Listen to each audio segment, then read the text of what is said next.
आज आप सभी को एक ऐसी जगह के विषय में बताने का मन कर रहा है जहाँ पर पुलिस वाले रहते हैं और वो डरे सहमे रहते हैं। डरे सहमे शब्द ज़्यादा ठीक नहीं है, लेकिन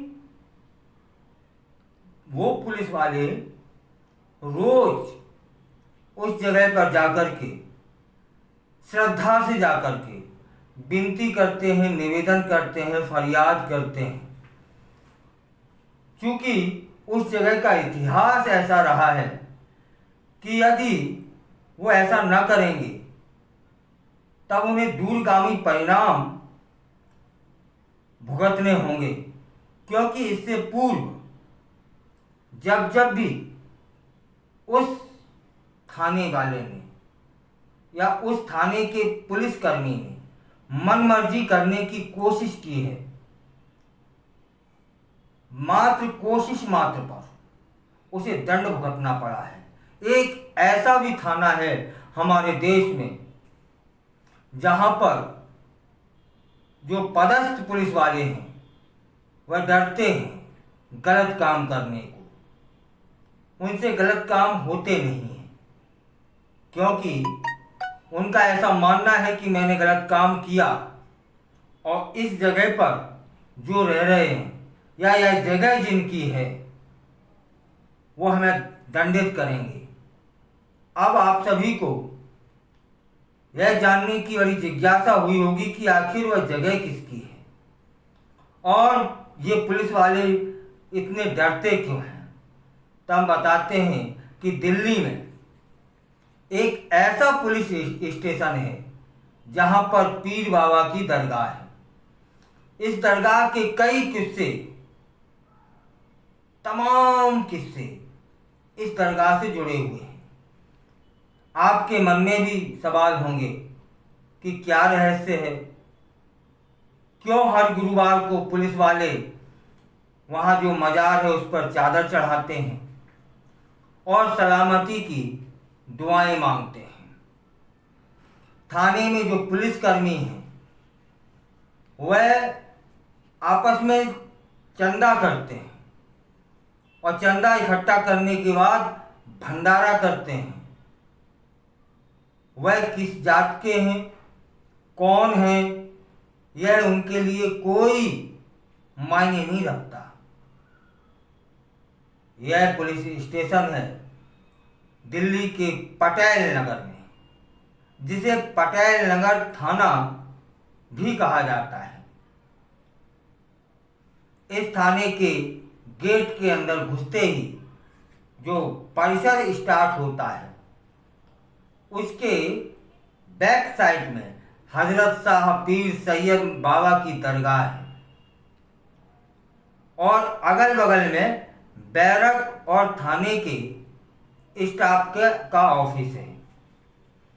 चंद कदम की दूरी पर एसीपी ऑफिस है और इस दरगाह से पुलिस कर्मियों की गहरी आस्था जुड़ी हुई है। इस थाने में दरगाह को लेकर पुलिस और लोगों के जो दावे हैं वह 1-2 साल के नहीं, कईयों साल पुराने हैं और उन लोगों की इस दरगाह के साथ अटूट आस्था भी जुड़ी हुई है। इस दरगाह की कई कहानी हैं। लोग बताते हैं कि एक बार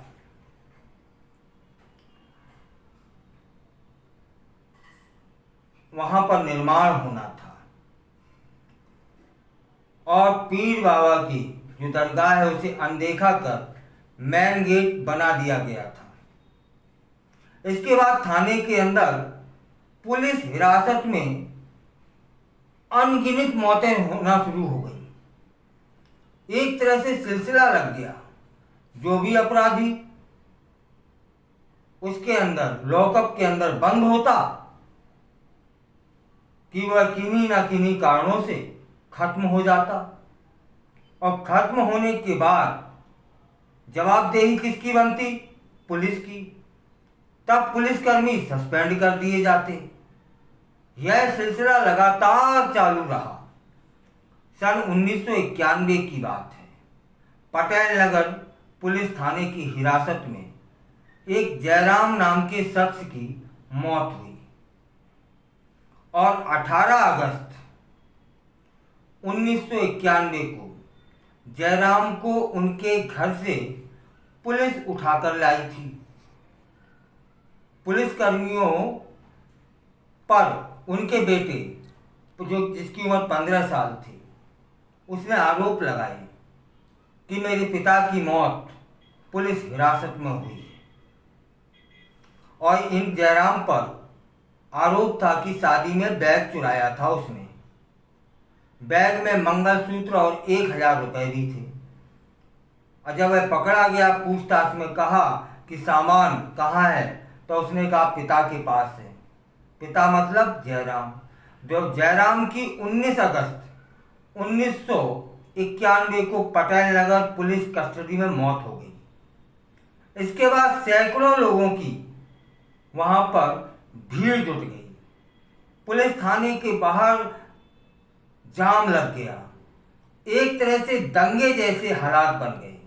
आंसू गैस के और के गोले भी छोड़ने पड़े, लाठियां भी बरसानी पड़ी। यह मामला संसद में भी गूंजा था।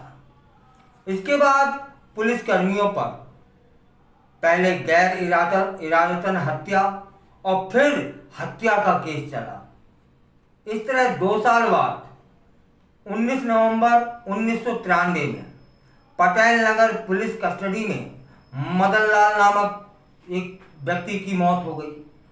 मदन लाल पांडव नगर दिल्ली में रहते थे, और पुलिसकर्मी पूछताछ के लिए उन्हें थाने में लाए थे।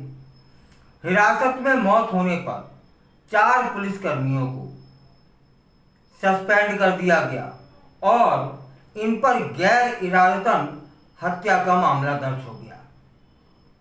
इस तरह से कईयों किस्से हैं कि जब जब भी कोई पुलिस वाला वहां अपनी मनमानी करने का मन बनाता है कि इससे पहले या तो वह सस्पेंड हो जाता है, या फिर उस पर गैर इरादतन हत्या या फिर हत्या का केस लग जाता है। इसलिए वहां पर जो भी स्टाफ है वह उस मजार पर श्रद्धा से नमन करता है, पूजा अर्चना करता है, और इस पूजा अर्चना का ही प्रभाव है, ऐसा वहाँ के लोग कहते हैं कि पटेल नगर में और पटेल नगर थाने में बड़ी शांति बनी रहती है। अशांति का कोई कारण नहीं होता है। जब अशांति कहीं बनती है थाने में या थाने के क्षेत्र में, तब ये पुलिस वाले उसी मजार पर जाकर के निवेदन करते हैं, और आश्चर्य ये कि अशांति शांति में बदल जाती है। ऐसा वहाँ के पुलिसकर्मी, इर्द गिर्द के जो निवासी हैं, उनका मानना है। तब एक हमारे देश में एक ऐसा थाना जहाँ पर पुलिस वालों की मनमर्जी नहीं चलती है, ऐसा भी है।